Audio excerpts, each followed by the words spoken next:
Class में माँ की भूमिका में ही तो थी ना टीचर अमायरा।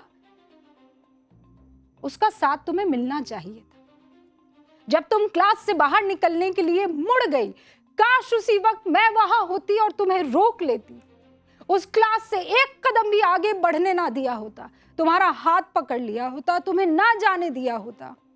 काश उस चौथी मंजिल की आखिरी सीढ़ी पर ही मैं दीवार बनकर खड़ी हो जाती। काश जब उस छलांग के लिए तुम कदम बढ़ा रही थी, मैं पीछे से आकर तुम्हारा हाथ थाम लेती।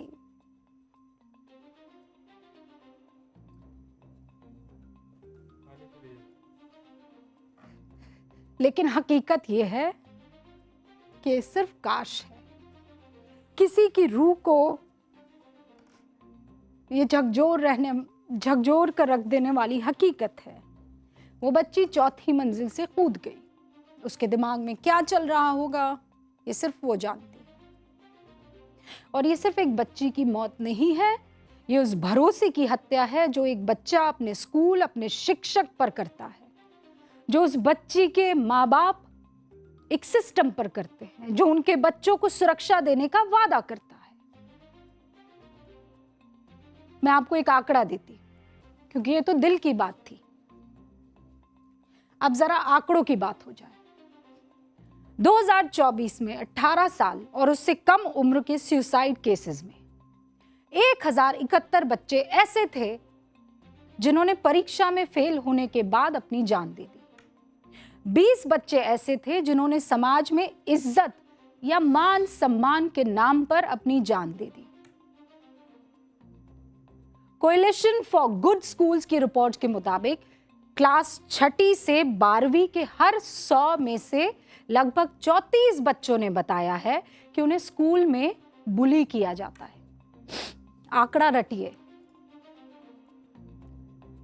6ठी से 12वीं के हर 100 में से लगभग 34 बच्चों ने यह बताया है कि उन्हें स्कूल में बुली किया जाता है। यानी करीब 1/3। हर 100 में से 20 बच्चों ने यह माना है कि स्कूल में उनके साथ मारपीट हुई है। एनसीपीसीआर की रिसर्च बताती है कि स्कूल जाने वाले हर 100 में से 42 बच्चों को किसी ना किसी तरह से बुली किया गया है। ये आंकड़े डरावने हैं। मां बाप होने के नाते हमारे ऊपर दो तरफा जिम्मेदारी है। पहला ये कि हम अपने बच्चे को बुलिंग या प्रताड़ना से बचाएं। ध्यान दें उसकी हर छोटी छोटी बात पर। और दूसरा ये कि कहीं हमारा बच्चा तो बुली नहीं कर रहा है, क्योंकि बुली करने वाला भी बच्चा हमारा ही है और बुली होने वाला बच्चा भी उस क्लास में हमारा ही है। तो हमारी जिम्मेदारी दो तरफा है। और यह भी ध्यान रखिए, अगर आपका बच्चा स्कूल से बुलिंग की कंप्लेन लेकर आपके पास आया है तो सिर्फ टीचर से बातचीत करना आपका ऑप्शन नहीं है। अगर आपको लगता है कि कोई एक्शन नहीं हो रहा है तो आपके पास कुछ अधिकार है। मैं अधिकार बताऊं? बताइए। बुलिंग या रैगिंग को लेकर सीबीएसई की गाइडलाइंस है। इसका पालन करना स्कूल के लिए जरूरी है। स्कूल के परिसर के अंदर बुलिंग पर पूरी तरह से रोक है। एंटी बुलिंग को लेकर स्कूल को अपने प्रोस्पेक्टस होता है उसमें जानकारी देनी होती है। एंटी बुलिंग कमेटी बनाना जरूरी होता है। अगर कोई बच्चा शिकायत दर्ज करवाता है तो उसकी प्राइवेसी जरूरी स्कूल में कि उसके नाम का ऐलान ना हो, छुपा कर रखा जाए। स्कूल में शिकायत के लिए सुझाव बॉक्स रखना स्कूल की जिम्मेदारी है। ऐसे मामलों के लिए काउंसलर जरूरी है। अगर स्कूल इन गाइडलाइंस का पालन नहीं करता है तो आप शिक्षा विभाग से शिकायत कर सकते हैं। सीबीएसई के पास शिकायत दर्ज करा सकते हैं और एनसीपीसीआर के पास शिकायत दर्ज करा सकते हैं। गंभीर मामलों में अगर दोषी पाया जाता है स्कूल तो उसकी मान्यता तक रद्द हो सकती है। माँ बाप खुद को इस खौफनाक मंजर से बचाए। अपने बच्चों की सुरक्षा, उसकी खुशी को स्कूलों, समाज या सरकार के भरोसे मत छोड़िए। अपने बच्चों को मजबूत बनाना भी आपकी जिम्मेदारी है। फुटबॉल मैच देख रहे हैं आजकल आप? नजर तो रख ही रहे होंगे। लंदन की सड़कों पर कल बड़ा उत्पात मचा, और वो भी एक फुटबॉल मैच में मिली हार की वजह से। देखते ही देखते पूरा शहर दंगों की चपेट में आ गया। आपने अक्सर ये सुना होगा कि खेल में हार जीत लगी रहती है, सच्ची खेल भावना वही है जो दोनों नतीजों का सम्मान करे, स्पोर्ट्समैनशिप यही होती है। आपने वही कई बार सुना होगा ना। आज जो ब्रिटेन की राजधानी लंदन में हुआ, जो तस्वीरें सामने आई, उसने खेल भावना वाली सोच की धज्जियां उड़ा दी। फुटबॉल वर्ल्ड कप 2026 में फ्रांस ने मोरक्को को 2-0 से हरा दिया, सेमीफाइनल में एंट्री ले ली। बधाई फ्रांस को। लेकिन दूसरी तरफ मोरक्को हारा, और इस हार के साथ फीफा वर्ल्ड कप से वो बाहर हो गया। भैया, इसके बाद फ्रांस में जश्न तो था, लेकिन ब्रिटेन में दंगे ही दंगे भड़क। अब सवाल यह है, मैच कहां हुआ? अमेरिका में। दो टीमें कौन सी थी? फ्रांस और मोरक्को। लेकिन दंगे कहां भड़के भैया? ब्रिटेन की राजधानी लंदन में। काहे? क्यों? लंदन में रहने वाले मोरक्को के लोग भारी तादाद में सड़कों पर निकल आए। वो तस्वीर साथ में चल रही। कुछ देर बाद हार की बौखलाहट, पहले तो गुस्सा था, हिंसा में तब्दील हो गई। मोरक्को के फुटबॉल फैंस ने सड़क पर उतरकर बवाल शुरू कर दिया। ये देखिए आप कैसे पुलिस दौड़ा रही है, और वो पुलिस पर वापस अटैक कर रही है। पुलिस पर हमला कर दिया, कांच की बोतलें फेंकी, कैन्स फेंके, पत्थर फेंके, जो हाथ में आया उठाकर फेंक दिया। कई पुलिस वाले घायल हुए। घायल पुलिस वालों को बचाने के लिए एम्बुलेंस जब बुलाई गई तो उस एम्बुलेंस को भी निशाना बना दिया। मोरक्को के ये लोग इस कदर गुस्से में थे, ऐसे बौखलाए हुए थे कि लंदन में रहने वाले आम लोगों पर भी अपना गुस्सा निकाला। जो सामने आया उसे पकड़ा, उस पर हमला बोला। दो महिलाएं गाड़ी में बैठी हुई थी, उस गाड़ी को भी नहीं बख्शा। उपद्रवियों की भीड़ ने उनको भी नहीं छोड़ा। बड़ी मुश्किल से वो महिलाएं जो है जान बचाकर निकल गई। यहां सिर्फ फुटबॉल की दीवानगी का मामला नहीं है। बहुत गौर से सुनिएगा। मोरक्को की हार से यूरोप में ये लोग हिंसा पर क्यों उतर आए? आपके मन में सवाल नहीं आया? अब इसका जवाब अगर आप चाहते हैं तो बहुत तफसील से मेरी बात को सुनिएगा। हाथ में फोन है तो साइड में रख दीजिए। किसी से बात कर रहे हैं तो अभी कुछ देर के लिए चुप हो जाइए। जगह जगह अशांति फैलाने वाले ये सारे लोग कोई और नहीं थे, यूरोप में पैदा हुए थे। ये युवा वहां पर पले हैं, वहां बड़े हुए हैं।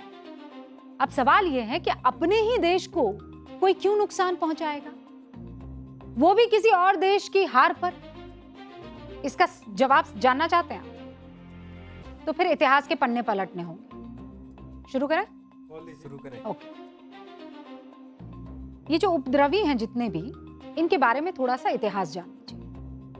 ये माना जाता है कि ब्रिटेन में इन्होंने पढ़ाई लिखाई तो की है, पले बड़े भी हैं सोशल मीडिया पर, लेकिन जिस तरीके के दंगों के इस वक्त चीजों को बताया जा रहा है, अलग अलग टाइटल के नीचे समझाया जा रहा है।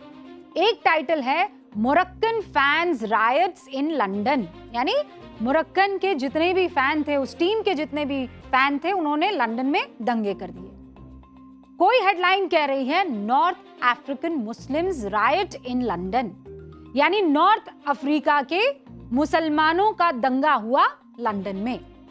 इस उपद्रव में ज्यादातर लोगों को मूल रूप से मोरक्को का बताया जा रहा है, मोरक्को का मूल रूप से। कल लंदन के जिस इलाके एजवेयर रोड पर यह उपद्रव हुआ ना, उसके आसपास का इलाका समझिए आप, वहां मिडिल ईस्टर्न कम्युनिटी और मोरक्कन फैंस का हॉटस्पॉट है वो इलाका। ब्रिटेन में मोरक्को मूल के करीब 50 से 70 हजार लोग रहते हैं। कितने? 50 से 70 हजार लोग। इनमें मोरक्को में जन्मे लोग और उनकी अगली पीढ़ी जो कि ब्रिटेन में जन्मी है वो रहती है। दोनों शामिल हैं। मतलब एक जो मोरक्को से आए और वहीं बस गए, फिर उनके बच्चे हुए, नाते नातिन, वो सब वहीं रहते, पोते पोती।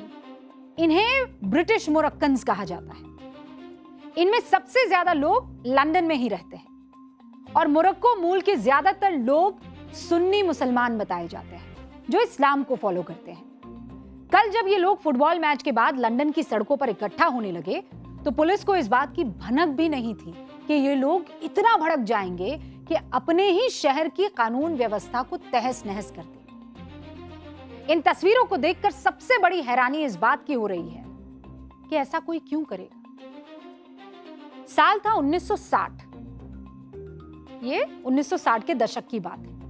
मोरक्को की ये जो आबादी है, बड़ी संख्या में, चूंकि वहां बड़ी मुफलिसी थी, तंगहाली थी मोरक्को में, तो वो तंगहाली से बाहर निकलने के लिए, मजदूरी करने के लिए ब्रिटेन और यूरोप के अलग अलग इलाकों में आए। धीरे धीरे यहाँ के वो नागरिक बन गए और वक्त के साथ उन्हें यहाँ की नागरिकता भी मिल गई, अधिकार भी मिल गए। उन देशों के समाज का, ये अलग अलग यूरोप के जो देश हैं, यहाँ के समाज का ये लोग हिस्सा भी बन गए। लेकिन कल लंदन में जिस तरह का इन्होंने तांडव मचाया, उससे लंदन के लोगों को लग रहा है कि कहीं उनके पूर्वजों ने कोई गलती तो नहीं कर दी। पूर्वजों समझ गए ना आप? टाइम था दूसरे विश्व युद्ध का। यूरोप की अर्थव्यवस्था बहुत बुरी तरह से टूट गई थी। मतलब वहां पे सारी फैक्ट्रियां बंद हो गई थी, सब तहस नहस हो गया था। तो वापस रिवैम्प करने के लिए, उद्योगों को वापस खड़ा करने के लिए बड़े पैमानों पर मजदूरों की जरूरत थी। 1950 से 1960 के दशक में फ्रांस, बेल्जियम, नेदरलैंड और जर्मनी, ये यूरोप के सारे मुल्क हैं, इन देशों ने उत्तर अफ्रीका और टर्की से मजदूरों को बुलवाया। यूरोप ने क्या किया? अवसर दिया, काम दिया, रहने के लिए जगह दी और वक्त के साथ फिर ये कहा चलो नागरिकता भी ले लो, है ना? इन लोगों ने खदानों में, कारखानों में, कंस्ट्रक्शन के काम में बड़े पैमाने पर अपना योगदान दिया। मतलब जो आप बना हुआ देख रहे हैं ना यूरोप, उसमें लोग कहते हैं कि मोरक्को के लोगों का बड़ा योगदान है।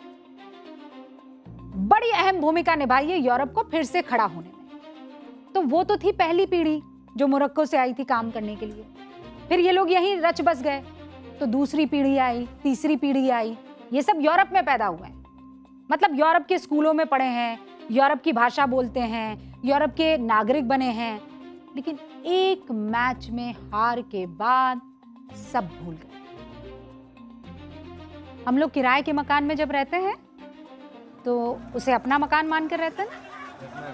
शुभ अवसर होता है, त्योहार होती है, ईद दिवाली होती है, तो सजाते धजाते हैं, भले ही किराए का हो। जिस दिन छोड़ कर जाते हैं उस मकान में झाड़ू लगाते हैं, सफाई करते हैं, उस मकान की यादें अपने साथ लेकर जाते हैं, है कि नहीं? लेकिन मोरक्को के लोगों ने तो अपने ही घर में दंगे कर डाले।